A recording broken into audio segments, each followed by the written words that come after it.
Considering our long immigration history, the Filipino community is now populated with people born on either side of the Pacific. Children of the waves of immigrants are now active members of society. They are the faces of the Filipino-American experience today. Oh, that's good. They were talking about your love life.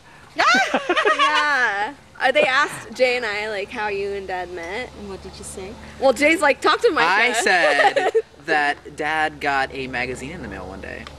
And he opened it up. Don't you ever! To page 72. And he was like, that's it right there.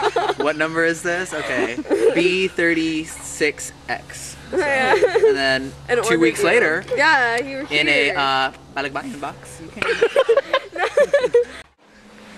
1, 2, 3, 4, 5, 6.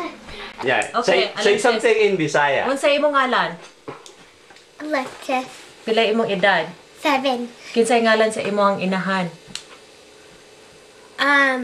Steve Bakshevsky. Inahan.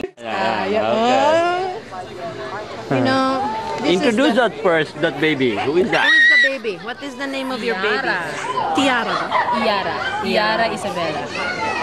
She wants to drink. I know. She's like, give me that thing. Here.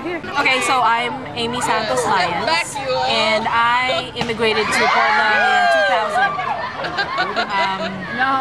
Back home in the Philippines, I was a community organizer working with urban poor communities, working for their land rights, working for rights of the women, for early child care and support systems for the children. And while I was there, I met a Peace Corps volunteer, and who eventually became the father of my son. And it was around the birth of my son that I eventually decided to move to Portland to be with him, to form a family. Part of the history of the Filipino-American experience actually is not just from the fourth wave, but from the beginnings of when Filipinos began to leave the Philippines, was this intermarrying of people outside of the Filipino ethnic group. So I'm sure, much like people know, the Spaniards were in the Philippines, the Chinese, the Japanese, all kinds of other groups. And so really the intermarrying started during that particular time. Fast forward to the 20th century, I was born in the late 1940s. My father came here to the United States in the late 20s. At that time, mostly Filipino men came to the United States. There were very few Filipino women. And so my father actually ended up marrying someone who was not Filipino, my mother, who was German and English from the state of Montana. And my brother and I were born in the 40s. And so I started noticing that with all of the Filipinos, the Manongs that I grew up with, the majority of them, and this is in Santa Barbara, California, were married to people who were not Filipinos.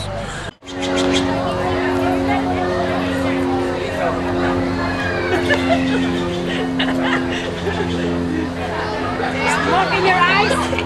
No, he's taking pictures. Yeah, start with tell me your name. My name's Riza Puchalski.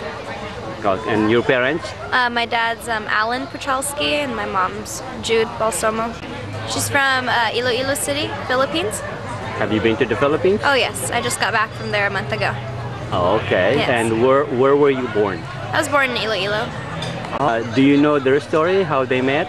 Yeah, my mom and dad were both teaching in Taiwan as English teachers, and they met there. I came to the US as 13 years old. My parents brought me here. We immigrated to Chicago, actually, I met my husband in internship training in Grant Hospital in Chicago as a medical technologist. And after, we are now married for 27 years, and we moved from Chicago to North Bend, Oregon, Brisbane, Oregon. And here we stay, and this is where we are. I came here in America in 1976 as a scholar from the government. And in 1985, I came back and pursued my doctoral education here at Portland State University. And besides teaching, I also work as a Tagalog interpreter for immigration courts. 333 years of Spanish colonization left the Philippines a deeply Catholic nation.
I thank everybody, and it is a wonderful celebration for everyone, uniting the Oregon Filipinos, Oregonian, and also Southwest Washington. So we're really thank God for all this grand event that we put together for him.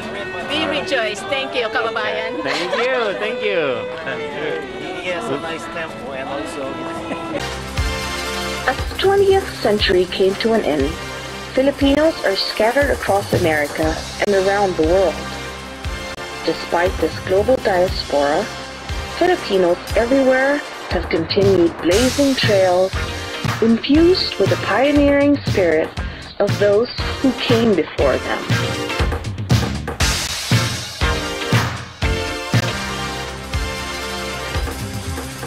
Hi, my name is Frederick Maglalang. Originally came from the Philippines, lived in Quezon City, and migrated here in the US 95 July.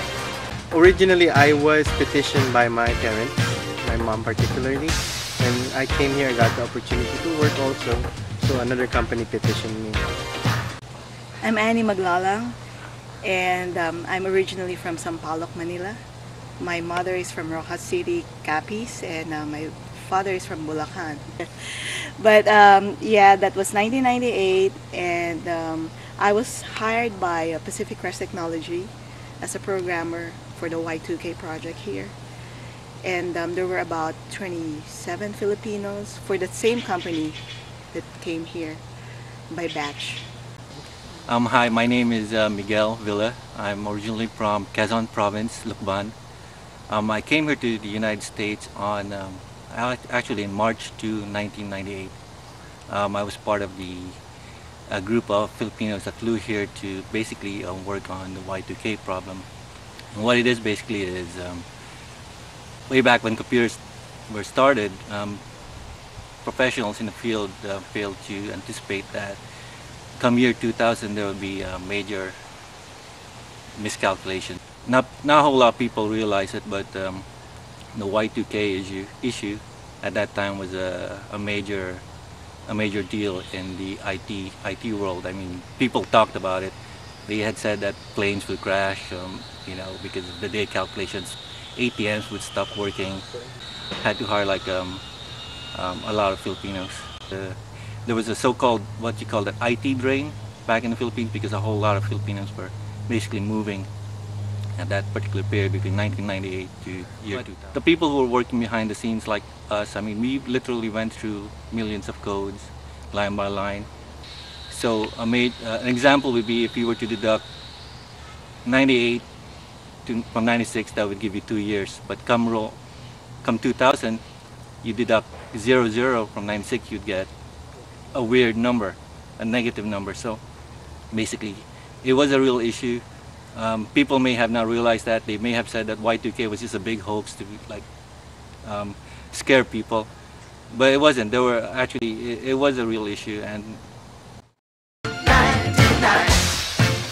it's been 20 years since the Oregon chapter was established. It will continue to gather and preserve the history and culture of Filipinos in America for the understanding and enlightenment of the next generations. The legacy lives on.